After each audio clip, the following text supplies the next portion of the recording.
ஓம் ஸ்ரீ குருப்யோ நம வக்ரதுண்ட மகாக்காய சூரியகோடி சமப்பிரப நிர்விக்னம் குருமே தேவ சர்வகாரிய சர்வதா.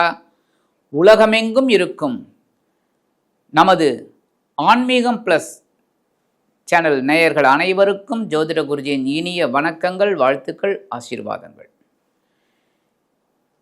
இந்த அருமையான காணொலியில் நம்ம பார்க்க போகிறது செவ்வாய் பகவானின் பெயர்ச்சி.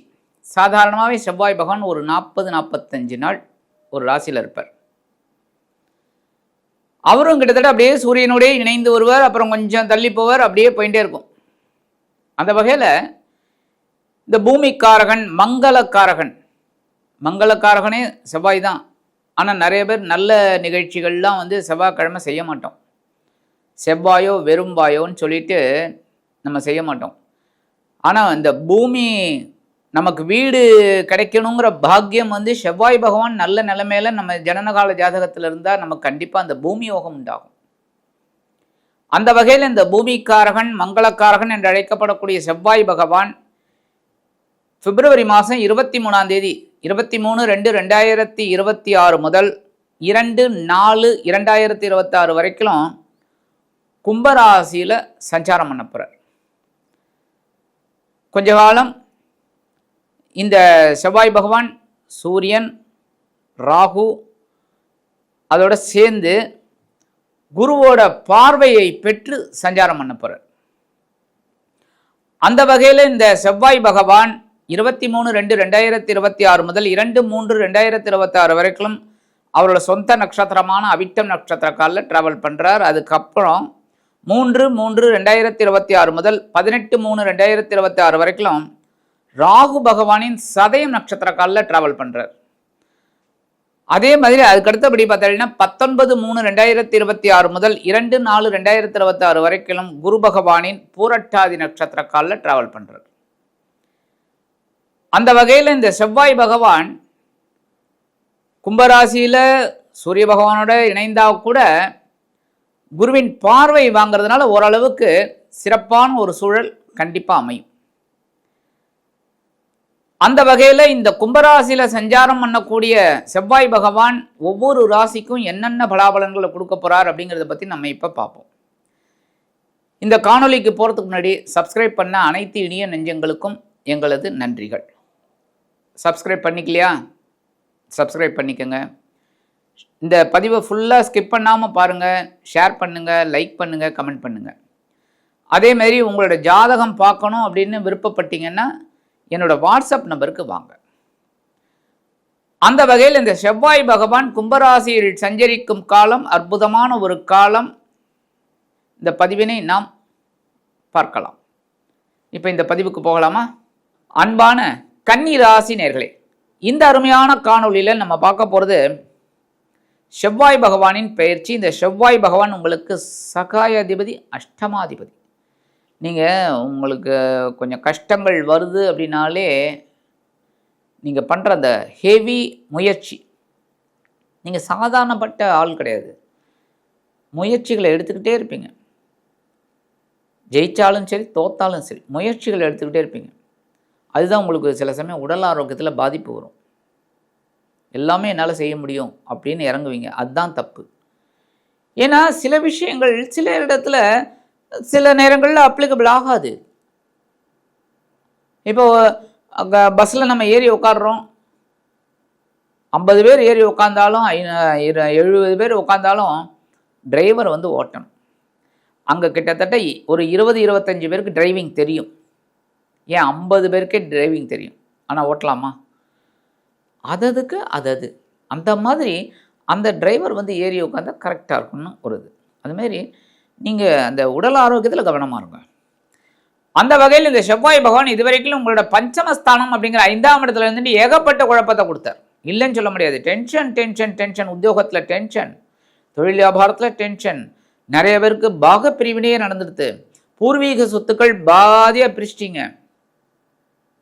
ஏகப்பட்ட குழப்பங்கள் குடும்பத்தில், குழந்தைகளின் மூலமாக குழப்பம்.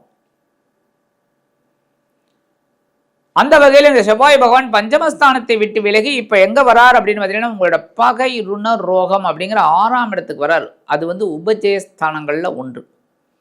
அந்த இடத்துல ராகுவுடன் இணைகிறார். ஆக்சுவலாக பார்த்தீங்கன்னா 6ஆம் இடம் மறைவு ஸ்தானம். ஏன்னா பகை எப்படி வரும்னு தெரியவே தெரியாது. அடுத்தது ருணம். ருணம்னா கடன். கடன் எப்படி வரும்னு யாருக்குமே தெரியாது.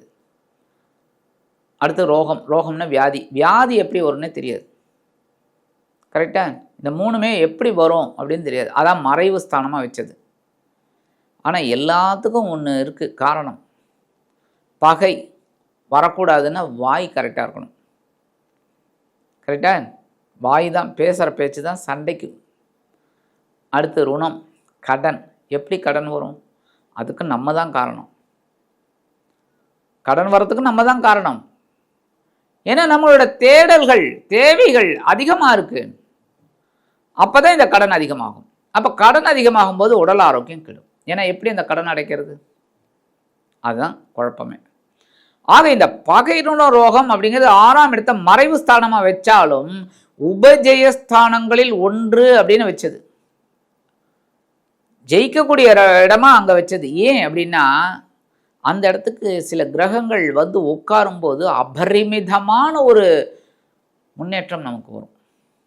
அப்போ அதெல்லாம் வச்சு இந்த ஸ்தானத்தை நம்ம வலுப்படுத்திக்கணும். ஏன்னா பலமான கிரகம் அங்கே உட்கார்றது. செவ்வாய் சாதாரணமாக கிரகம் கிடையாது. செவ்வாய் பகவானை சாதாரணமாக நினைச்சக்கூடாது. இரத்தக்காரகன் அவர் தான், உணர்ச்சிக்காரகன் அவர் தான். எல்லாருக்கும் உணர்ச்சி அதிகமாக இருதுன்னா அந்த செவ்வாய் பகவான் தான். ஒன்றும் இல்லை, சாப்பிட்ற சாப்பாடு கூட ருசிச்சு ரசித்து சாப்பிட்றோமே உணர்ச்சியோட, அந்த சுவை எப்படி தெரியுது? நாக்கில் அந்த உணர்ச்சி இருந்தால் தான் அந்த இது தெரியும். அந்த உணர்ச்சிக்கு காரணம் செவ்வாய் பகவான். அப்போ இந்த பகைருண ரோகஸ்தானத்துக்கு வரக்கூடிய செவ்வாய் பகவான் அதி அற்புதமான ஒரு பலன்களை உங்களுக்கு கொடுக்க போறார். உத்தியோகத்தில் உங்களோட தன்னம்பிக்கையை அதிகரிக்க போறார். என்னால் இதை செய்ய முடியும் அப்படிங்கிற ஒரு வேகத்தை கொடுக்க போறார். இதுவரைக்கும் குழப்பமா இருந்த நீங்க இப்ப அப்படியே வேகமா இறங்க போறீங்க. அதுமாதிரி புதுசாக வேலை தேடுற குழந்தைங்களுக்கு நல்ல வேலை வாய்ப்பு அமையும். அதுமாதிரி தொழில் வியாபாரத்தில் இருக்கிறவெல்லாம் டாப் மோஸ்ட் லெவலில் வரக்கூடிய காலகட்டம் இந்த காலகட்டம். அதுவும் 6ஆம் இடத்துல ராகுவோட சேர்றார். பிரம்மாண்டமான ஒரு வெற்றிக்கு அவர் அடித்தளம் இட போறார். அப்ப நீங்க என்ன பண்ணணும்? எல்லா காரியங்களையும் அப்படியே சிரமேற்கொண்டு எல்லா வேலைகளையும் நீங்க அற்புதமாக செய்யணும். அதுக்கு உண்டான ஒரு முன்னேற்றம் உங்களுக்கு கண்டிப்பாக கிடைக்கும். அதுமாதிரி சில பேருக்கு புதுசாக தொழில் தொடங்கக்கூடிய ஒரு வாய்ப்பும் கிடைக்கும். முக்கியமாக குடும்பத்தில் இருந்து வந்த குழப்பங்கள் குறையும். குழந்தைகள் மூலமாக, வாழ்க்கை துணை மூலமாக, நண்பர்கள் மூலமாக, அண்ணந்தம்பி மூலமாக. ஏன்னா இந்த செவ்வாய் பகவானே பிராத்திருக்காரகன் தான். பிராத்திருன்னா உடன்பிறப்பு, உடன்பிறப்புக்காரகன் தான். உடன்பிறப்புகளின் மூலமாக இருந்து வந்த குழப்பங்களும் குறையும். அடுத்தபடியாக உங்களோட உடல் ஆரோக்கியம் ரொம்ப அற்புதமாக இருக்கக்கூடிய ஒரு காலகட்டம். இந்த நேரத்தில் உறவினர்கள் உங்களுக்கு ரொம்ப சப்போர்ட்டிவாக இருப்பாங்க. உறவினர்களோட வீட்டு விசேஷங்களில் கலந்துப்பீங்க. அதேமாரி வாழ்க்கை துணை வீட்டு விசேஷங்களில் கலந்துப்பீங்க. வாழ்க்கை துணை அழைச்சிக்கிட்டு ஒரு பயணம் மேற்கொள்வீங்க. ஆன்மீக விஷயங்களும் உங்களுக்கு அற்புதமாக இருக்கும். எல்லாமே ஒரு அற்புதமான ஒரு முன்னேற்றத்தை கொடுக்கக்கூடிய, ஒரு சந்தோஷத்தை கொடுக்கக்கூடிய ஒரு காலகட்டம். அந்த வகையில் இந்த செவ்வாய் பகவான் 6ஆம் இடத்திற்கு வந்து அமர்ந்து உங்கள் வீட்டில் ஒரு சுபகாரி நிகழ்ச்சிகளை ஏற்படுத்தி கொடுப்பார். மங்களக்காரகன் ஒரு மங்களமான ஒரு காரியத்தை ஏற்படுத்தி கொடுப்பார். ஒவ்வொரு விஷயத்திலையும் உங்களுக்கு வெற்றிகள் கண்டிப்பாக கிடைக்கக்கூடிய ஒரு காலகட்டம்.